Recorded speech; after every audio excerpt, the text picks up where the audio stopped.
진헌 끝. 인생의 중년의 고개를 넘어가면서 아는 사람들과 대화하다가 나도 모르게 흘러나오는 말이 있다. 인생 별거 아니야. 인생 그렇게 대단한 것이 아니었어. 50 넘으면 인생 다 거기서 거기야. 마치 모든 인생의 짐에 보따리를 풀어놓고 허벅지게 웃어대는 80 먹은 노파 같은 말을 한다. 그런 말을 하는 밑바닥에는 노력한 인생에서 얻은 것이 이것밖에 없냐는 한탄 허무감 내지 속은 듯한 감정인지도 모른다. 정말로 성실히 전력을 다해 노력하고 살아왔는데 얻은 것이 이것뿐이냐는 자조인 것 같다. 열심히 살아온 인생에 대해서 중년에 느끼는 배신과 허무감에 대한 감정인가? 사람들과의 대화 중에 인생 대단한 것 아니야 라고 말하는 나를 보다가 갑자기 이런 말도 아무나 할 수 있는 것이 아니다. 는 아이러니에 부딪혔다. 이런 말도 성실히 살아온 사람만이 할 수 있는 말이었다.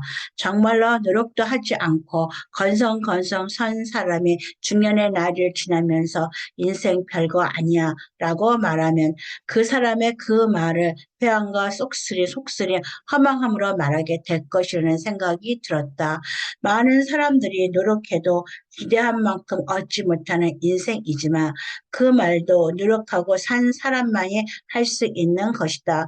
정말로 노력하지 않은 사람들은 그 말도 편한 마음으로 할 수 없을 것이라는 생각이 번개처럼 스쳐갔다. 그런데 이렇게 어린 시절의 희망, 꿈, 기대치에 반해도 이르지 못하는 인생을 사는 사람들이 그 세월만큼 쌓여진 상처, 슬픔, 기쁨 등등 인간의 희로애락의 감정이 골도 굳어져 바위처럼 단단하게 쌓여져 간다. 그리고 쌓여진 감정의 골만큼 감정의 표현을 자유롭게 하지 못해서 잠깐씩 스치듯 지나가는 남들의 사연이나 이야기, 동화 한 편, 유행가 가사 한 기절에 자신도 모르게 눈물 흘리고 있는 자신을 만나는 것이다.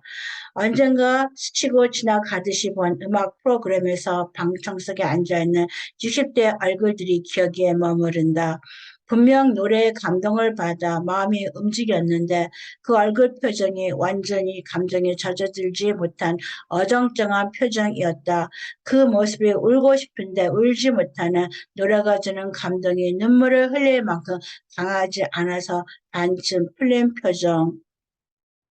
나는 가끔 울고 싶다. 인생의 중년을 넘어서면서 단지 사는 게 힘들어서만은 아니다. 또 인생의 갱년기를 맞이하면서 인생 무상의 허무함 때문만도 아니다. 그것은 인생을 살아오면서 쌓여진 내 감정의 탱크 때문이다. 나이 들어가면서 인생의 경험과 감정의 탱크는 더 크고 깊어졌다. 그 깊어진 감정의 탱크보다 더 크고 깊은 감동을 느끼고 싶은데 너무 많은 자극과 상처, 기억, 충격, 감동이 이미 축적되어 웬만한 감동에는 끔찍도 하지 않는 한계 채용의 법칙 때문이다. 더 큰 감동이 마지막 충동처럼 치밀러 올라와서 축적된 감정의 탱크를 흔들어 주어 한꺼번에 눈물을 펑펑 흘려서 전신에 힘이 빠지고 감정을 폭발시켜 쌓아진 감정의 골을 해소하고 싶다. 그 카타르시스 뒤에 오는 후련함으로 인해 새로운 눈으로 나를 내 주위를 돌아보고 싶다.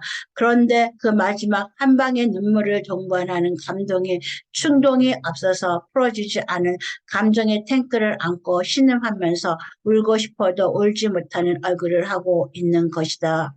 심리학의 치료요법 중에 웃음요법과 눈물요법이 있다. 암 환자가 매일 1시간씩 큰 소리로 웃으니까 몸 안의 종양이 사라졌다는 보고서 또는 심리학자는 한 아버지가 아내와 사별하고 홀 부모가 되어 10살 된 아들을 양육하면서 가끔 의도적으로 아들을 울린다. 아들이 어머니에 대한 그리움과 홀 부모 밑에서 성장하며 받는 무의식적인 상처, 연민, 슬픔 등등의 감정을 눈물로 흘러내리게 하여 아들의 감정의 앙금이 누적되지 않도록 씻어준다는 눈물요법. 인생의 중년의 고개를 넘어가는 나도 이 눈물요법이 필요해지는 시점에 와 있다. 되돌아보니 감정의 기복이 심한 것은 단순히 인생이 사축인 갱년기에 들어서만은 아니다. 누구나 지닌 감정의 탱크는 시간이 지나면서 더 커지고 깊어지고 다양해진다. 어린 시절 철없이 순수할 수 있었던 것은 이 감정의 탱크가 작고 단순해서 작은 일에도 쉽게 감동하고 채워졌던 것이다.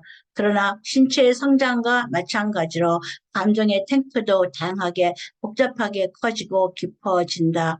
그 감정의 탱크는 시간과 더불어 여러 가지 새로운 감정이 생겨나고 그 탱크는 인간관계, 생존의 기술과 어울리면서 더 얽히고 설킨다. 그래서 성장한 후에는 자신의 감정의 정체를 알아내는 것만도 시간이 걸리고 힘들어진다. 한 가지 행동의 뿌리가 고목의 뿌리처럼 여러 갈래로 갈라져 있다. 문화가 발달될수록 우리는 더 자극적이고 감각적이고 강렬하면서도 기본적인 원초적인 인간 본연의 감정에 충격을 주는 감동에 목말라 한다. 100년 전의 무성 영화 시대에는 변사들의 치졸한 심파극 해석이나 단순한 극의 전개에도 사람들은 울고불고 감정이입을 만들었다. 그러나 현대인들은 그보다 더 발달된 영화, 음악, 미술, 오락, 스포츠, 스토리에도 좀처럼 흔들리지 않으면서 또 감동을 받기 위해 더 목말라 간다. 시간의 흐름에 따라 감정의 탱크는 쌓여져 가고 감동받고 싶은데 감동받지 못해서 울고 싶은데 울지 못하는 사람들이 양산되고 있다. 그들은 축적된 감정을 한꺼번에 폭발시켜서 그 감정을 카타르시스 시키고 축적된 감정의 앙금을 씻어내고 새로운 인간이 되고 싶어하는 메마른 목마른 사람들이다. 울고 싶은 애 뺨 때려준다는 속담이 있다. 현대를 사는 우리는 삶의 무게, 인간관계 짐에 눌려서 울고 싶은데 그 뺨을 때려줄 사람도 없다. 그래서 뜬금없이 한 줄기 유행가 가사나 드라마의 한 장면에서 우리도 모르게 한 줄기의 눈물이 흘러내리는지도 모른다. 누군가가 시원하게 뺨을 때려주면 그 쌓여진 감정의 뚝을 한꺼번에 무너뜨리고 청소할 수 있을 텐데 그리 대단한 것도 아닌 인생을 살면서 자신의 생존을 위해 스스로 만들어 왔던 또 타의에 의해 만들어졌던 인생사에서 만들어진 얽히고 쌓여진 지난날의 감정을 청소하고 새로워지고 싶다. 죽기 전에 얽히고 굳어진 인간관계의 감정의 짐을 정리하고 자롭고 싶다는 무의식의 절규 그리고 그 오염된 인간관계의 짐을 더 이상 다음 세상으로 옮기고 싶지 않다는 마음은 그것이 윤회이든 부활이든 죽은 후에 벌리는 명절을 위해 베푸는 진홍끝이 아닌 죽기 전에 자신의 손으로 치르고 싶은 내 인생에 대한 진원굿이다.